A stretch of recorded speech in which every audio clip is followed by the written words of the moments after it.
Boy, I hope this one works. I just did it and my camera was frozen. So anyway, 28 out of 1,000 homes have traded hands this year, which is the lowest turnover in decades. This is mostly because of an inventory problem, but it's also because buyers are being picky as well. So we're in a conundrum right now where buyers and sellers are at an impasse, kind of like, I don't know, our Congress with the whole snap and the filibuster and all that crap. There's a big fight going on, but we're also having buyers with picky intentions. They're looking for houses that are perfectly priced. They want the deal. They're looking for a deal, and they're only going to work with sellers that are willing to do the deal. And a lot of sellers are stuck in a place where they're saying, my house is worth X amount of money. I'm not going to sell it unless I get this much money, and I don't have to move. So if I don't get it, I'm not going to sell. My house right now, I have 2.5%, 3.5% interest rate, and I'm going into another mortgage. So I need this money to put into a down payment so I can keep my mortgage payment low as possible. That's what the problem is right now. We're at an impasse. And until the market starts pushing forward again with lower rates, even though rates went lower last week, we didn't see a lot of push. In Blossom Valley, we only had 6 homes closed this last week, and only a few went into contract. So it's just, we're seeing things balancing out, which is good, but we also have a lot of ego on both sides pushing back and forth. So affordability is a problem, right? Sellers are unwilling to give up their low mortgage rates unless they get the deal that they want. Economic uncertainty has made buyers cautious, right? We don't know what's going on with the economy. We could see an economic collapse tomorrow. We could see the entire globe go into World War III. There's a lot of things that are happening. And right now there's a lot of friction on the global economy side that can hurt us. And then there's also the healthcare and food and cars and credit and job uncertainty. There's a lot of people who just don't know where they're sitting right now. So putting hundreds of thousands of dollars down on a house to make a mortgage payment is probably safer for them to rent. More houses are being listed in 2025 than the past 2 years. It's true. We'll go into that in a minute, so you have to stick around and watch it. These are the top 5 turnovers, 35 homes per 1,000 in Virginia Beach, and Atlanta is 30 per 1,000. And in San Jose has 14.8 homes per 1,000. And that's a drop of 6.2. LA is seeing something similar, as well as New York. LA is seeing 11 homes per 1,000 homes sold over the last year. That's from January to August. So sellers are sitting pretty. They have the upper hand, but buyers that are coming in are smartly being picky. That's just the way it is. If you're thinking about moving or going to move, make sure that you hire movers before you get into contract, because right now, getting them scheduled for when you need, getting them on a time today, they can push back, but getting those guys scheduled right now is the smartest thing you can do. Other things you can do is not hire a shady mover. Years ago, I did a video of a client of mine who bought a house, and the sellers bought into this shady mover. They were quoted $7,000. And then the day they were supposed to move, the movers didn't show up. And then they called them and said, hey, guess what? It's not going to be 7,000. It's going to be 21,000. Right. And then they forcefully had to pay that money because they had it. And then their shipment disappeared. So they basically held it for ransom. So there's people out there. This is not a regulated industry. And my suggestion to you is, don't go with the cheapest guy. Go with the guy that's franchised with Allied or whatever those companies are. Go with a franchise company, because then you have a third support system. If they screw you over, you can go to the franchise company and talk to them about it. and you probably won't have your home, your furniture held for ransom. Don't mess around with the quotes. Make sure you understand what you're getting into. Make sure every nook and cranny, every little detail, because this is a contract that you're going to sign.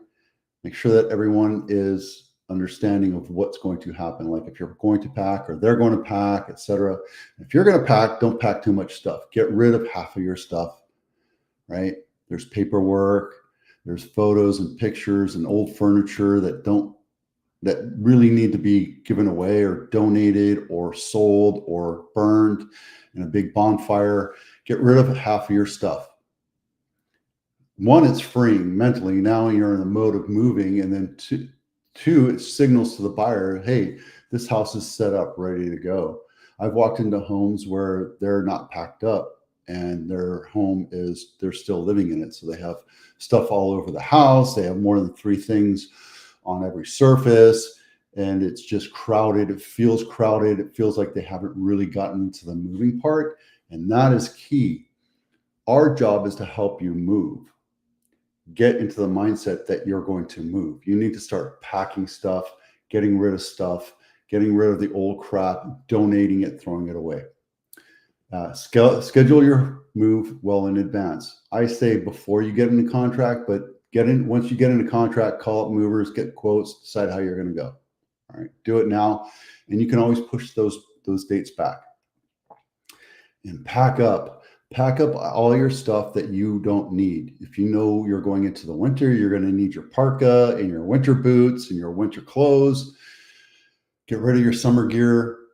Pack up all the rakes and all the other stuff that you're not using anymore for the next 3 to 6 months. Get that stuff packed up, put it in the garage, put it into storage, put it into a moving box, and get rid of it. All right, that's it. This is Cupertino House of the Week, Richwood Drive, not my listing, $3.8 million, 3-bedroom, 2-bath, 1,500 square feet, built in 1959. And the reason why I picked it is because that is really close to the Apple headquarters. Yeah, you're going to have to drive, but it's a 2-minute drive on a good day. So there you go. And this is a nice house. It's older. It's not updated. I mean, the floors and the can lighting, but the kitchen's old, the carpet's old, the bathrooms are old. But I can tell you one thing. Thank you, agent, for putting out the floor plan. It's nice that you did that. I appreciate it. Buyers appreciate it. People that are skimming your house on the internet, on the MLS, appreciate it because they need to see that flow. I put my floor plans on the second or third picture so that people can get right into it and understand what they're buying or looking at.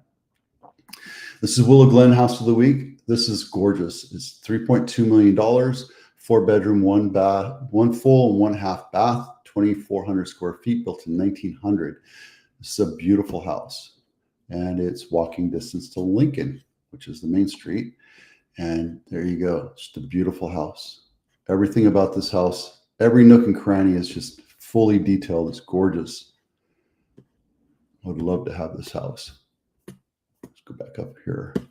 And it's a historic house. Now, the negative thing about a historic house is that you have to continue using their architectural setup. So like these sash windows, you have to continue using that. The paint, the look and feel, you have to get everything approved through the Historic Society, which is this Campbell House thing right here. And they go through and tell you what you can do and can't do, kind of like an HOA, but it's only to preserve the beauty and richness and architectural design of an older home. So if you buy this, understand that's what you're getting into. It's a negative, but it's not a negative. That looked like a stain, but it's actually a drawing of roses. That's cool. All right. Luxury Home of the Week, Barry Lane. Barry, if you remember Barry from HBO, there's a series. He's an assassin. He's also a Marine. And the reason why I brought that up is in a few days, in 7 days, it's the Marine Corps' 250th birthday. So happy birthday to all my Marines out there. Semper Fi. See you there on the 10th. $25 million, 6 bedrooms, 7 full baths, 2 half baths, 11,000 square feet, built in 2012. And let's take a look inside. This is a gorgeous Tuscan castle. Every little detail. I mean, when you walk inside this, you're just going to fall in love with it. Everything has been detailed out, and it's gorgeous. Just imagine having your summer parties out here, you're barbecuing, you're having some booze, you're drinking, you're having some fun, and then you go for a swim later on. This is a great house. I should break out my checkbook and write that check for 25 million bucks right now. If you haven't done this so far yet, make sure that you take a minute to download this home inspection checklist. It's very important to get your repairs done ahead of time, whether it's carpet or appliances or windows or plugs or switches, etc. Make sure everything's working, because when you have your property inspector come through, then he'll disclose everything that's working on it, but he'll also find stuff that doesn't work on it and then attack that as well.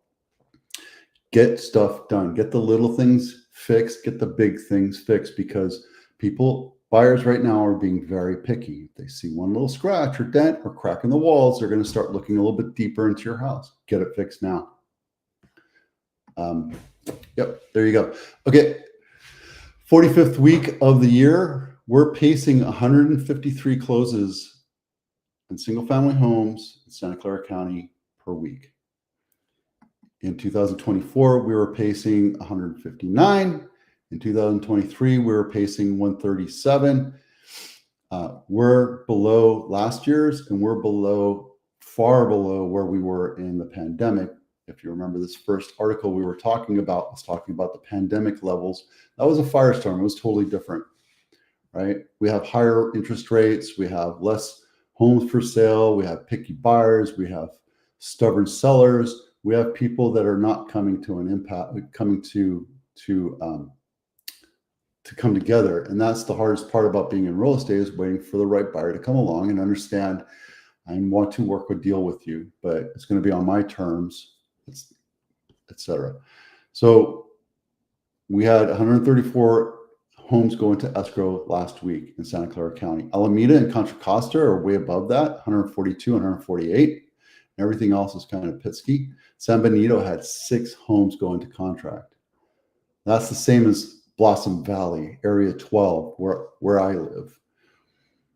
So things are kind of in a very murky thing right now. We're at $16 billion in sales right now in Santa Clara County. And the average home costs $2.4 million.